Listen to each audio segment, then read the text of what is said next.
1908 Ford Model S. And I'm in the back in what's called the mother-in-law seat.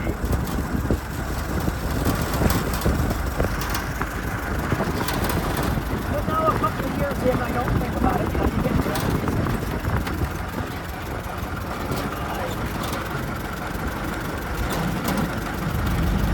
The Model S was the car right before the Model T, so it has things like the right-hand drive where the T has the left-hand drive, and the engine is different. Model T had more power to it, easier to work on, significant advancements.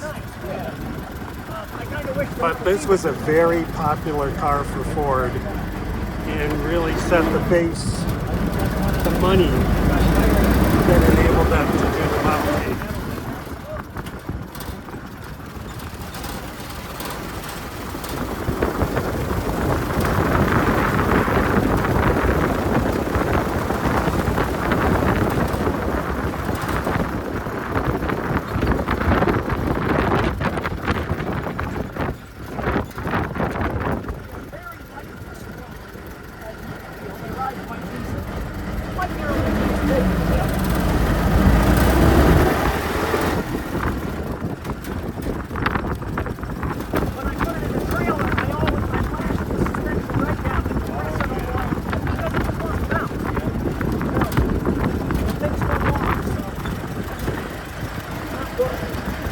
If it looks bouncy, that's because it is.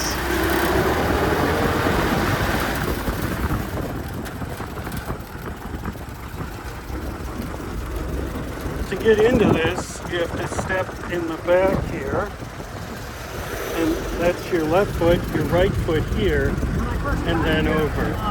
And this seat was called the mother-in-law seat. It was just a way to get another passenger.